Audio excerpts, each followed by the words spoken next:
Welcome to another episode of Candid Diplomacy, brought to you by JSI's very own society, Diplomania, wherein we host experts from the field of diplomacy, IR, and politics to gain some very interesting insights. Today, I am honored to introduce you to our guest, Ambassador Jitendra Nath Misra. Professor Dr. Jitendra Nath Misra is a retired Indian diplomat. He has served as the Ambassador of India to Portugal and Laos and Consul General to Ho Chi Minh City. He holds a PhD from Jawaharlal Nehru University and is currently the professor at Jindal School of International Affairs.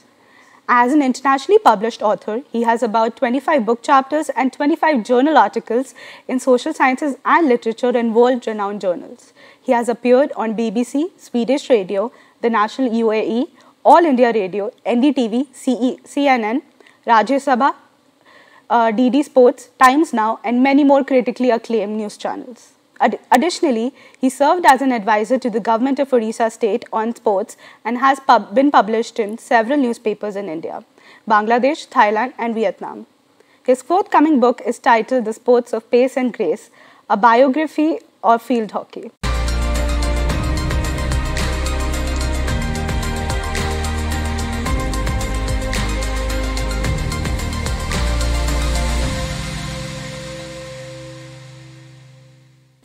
Thank you for joining us, sir. To begin with, you're taking a course this semester on sports and international relations, which, might I add, is a very unique theme. What would you say is the impact of sports on IR? Well, thank you very much, Purvi, for inviting me on this show. And first of all, I'd like to say that this course is unique, yes. I would say it's not unique just in general, but unique more generally in the university system in India and beyond, because we don't treat sport as power. We just tend to treat sport as pure sport and spectacle and entertainment even, rather than professional sport even. But I must say that I was not intending to teach such a course. I hadn't thought of it. But the dean, Professor Chawlia, when he met me and he found out a little bit about me, he said that instead of teaching South Asia or other things, why didn't you teach sport? It'll be unique. And that's how I developed this course manual and I started teaching this course. And as regards your question about the link between sport and power, and about politics. Of course, that's at the center of things, that link.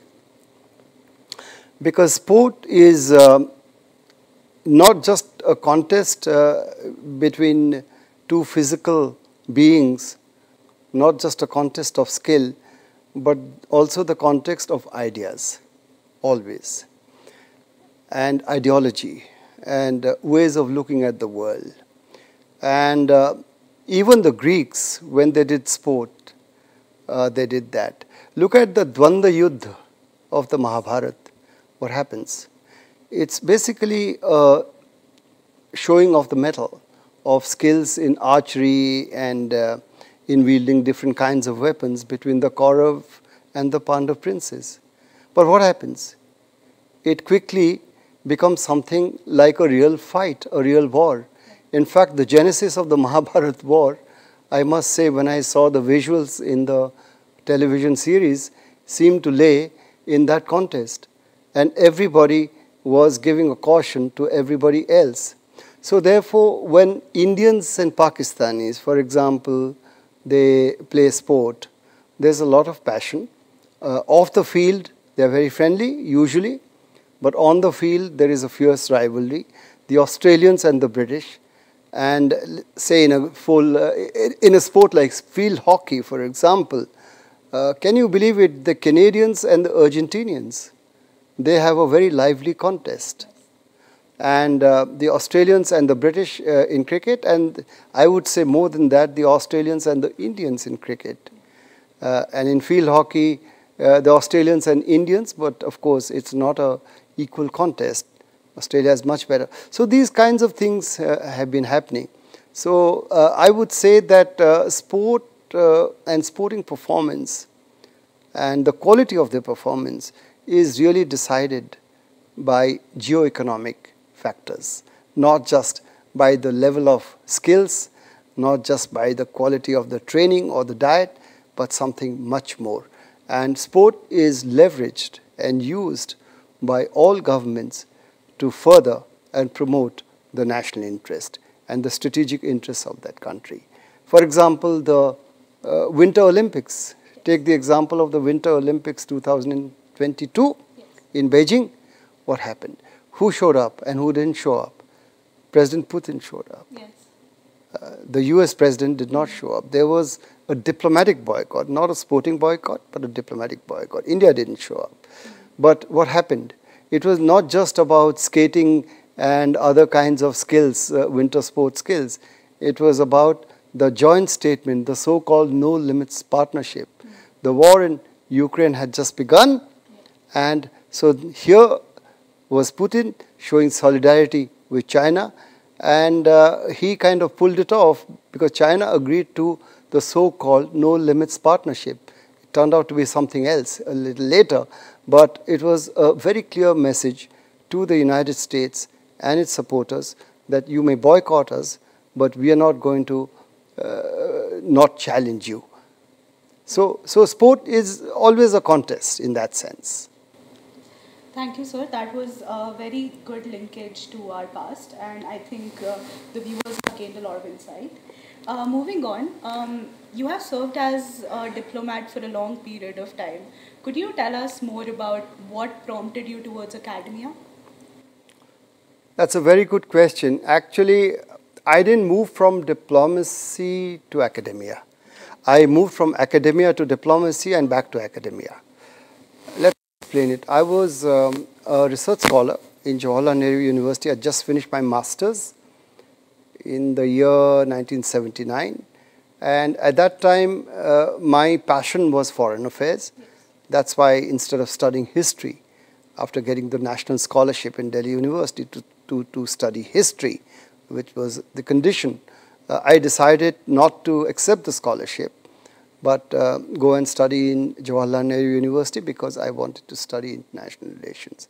So I developed a very keen interest in the field, and I had started doing an MPhil, and then there was a job offer from Jamia Millia Islamia for 1 year in the Department of Political Science. And Professor Rashiduddin Khan and Professor Ali Ashraf, great people, they recruited me despite tremendous insider pressure for other candidates. And they thought I was the right person. So I taught there for a year till 1980. Then it was a leave vacancy, so I had to come back to JNU. And then I was in Jawaharlal Nehru University. And then, of course, the family cajoled me and enticed me to give the Foreign Service exam a shot, the civil service exam, because I come from a family of civil servants, essentially. So they thought being a scholar and professor was risky. Okay. The money was getting better, but it was risky. And it surely was. There were very few opportunities those days in academia. And so I, like a dutiful child of my parents, I decided to take the exam. And here I was. I became a diplomat, a professional diplomat. Then I finished my PhD. And even during my service in the government, I taught. I taught in Georgetown University, Washington, D.C. for a year. I developed some courses and I had a great time. I was there by invitation through my government, through our government of India.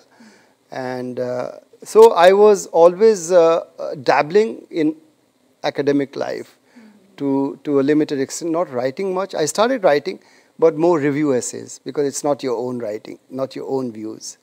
You are reviewing other people's works. And then after retirement, it was a natural progression, you know.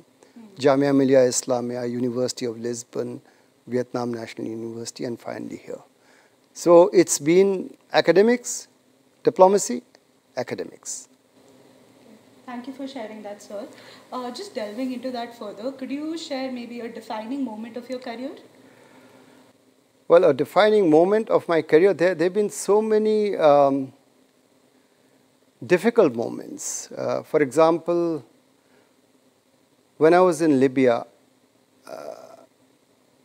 the ambassador was on home leave, and the Libyans had done certain things which I should not say publicly. It involves ties to a partner country. They had done something that created a lot of concern in India with regard to Indian nationals, let's put it that way. And it is the first duty of every diplomat to look after the nationals of his country. So that was like a baptism through fire. And I sent a note to the Foreign Office, which is, formal communication. And if I had another chance, I would do it very differently. So that was a challenge, that was a learning. In Bangladesh, of course, it was always going to be not so easy. The people are very friendly, but dealing with the government, at that time the BNP, Bangladesh Nationalist Party, came to power. And it was a challenge because the policies changed. And it was not very friendly towards India at that time, but we had to work very hard to remain engaged. Well, some achievements, I think Portugal was a high point because I supported very strongly and worked very hard, I think, for the establishment of the Center for Indian Studies in the University of Lisbon, the first center dedicated to a single country in any university, and it happened. The foreign minister and I inaugurated that at the fag end of my career, actually, and my stay in Portugal. That is the most satisfying moment. I even hear about the dean and others out there in the Letras, the School of Liberal Arts, talking about it. And I'm glad I did that because a good India Studies Center does more for understanding of India than all the advocacy that we do in government. It's very important, but it's the people who carry it forward. So that was important. In Vietnam, the dancer Aruna Mahanti performing in front of the abode of Lord Shiva in the Mison World Heritage Site in central Vietnam near Da Nang. This is the first time that the Vietnamese government allowed any foreign embassy to hold a performance in front of the temple. And it's like the Konark Festival or the Khajuraho Festival. They had never allowed that. So I think that was also a manifestation of the very privileged relationship we have had with Vietnam, but also a very symbolic message to Vietnam's other partners. For example, the country in the north, that we have other options and we have other friends, even in soft power, even in culture, because we are not going to be overwhelmed by your cultural influence. So that was the other thing. Well, there can be many, but it's not good of me to praise myself. I have praised myself enough. But there were always high points. Every country is special. In Britain, yes, it was more managing the relationship because it's more a legacy relationship. It's more about the past than the future. In the United States, opening the new consulate in Houston, I opened it, was perhaps one of the most defining moments of my life, where I learned how to swim, how to lead without help, how to swim without help from the instructor. Either you swim or you sink. And that was very special. So there can be many other experiences, but I think each country was a high point in its own way, because all humans are precious, all cultures and civilizations are sacred on this earth of ours, and we are all special in our own ways. Thank you so much, sir. I think that gives a very good practical example of a foreign service officer. Moving on to our last segment, India is currently navigating in a very difficult landscape of conflicts from Gaza to even bilateral relations with Maldives. So, do you think that India's foreign policy in its current phase of re-energization will reap good outcomes, or we need to bring in some changes to, get those outcomes? Well, yes, there are good outcomes. They can only be better, and changes are necessary. The changes have to be within us. If we can increase our comprehensive national power, as we must, every Indian has a sacred and solemn duty to work his hardest with commitment and integrity for the nation, in whatever field we are. So if that happens, India's comprehensive national power increases, then India's influence will increase. India is already is a superpower in soft power.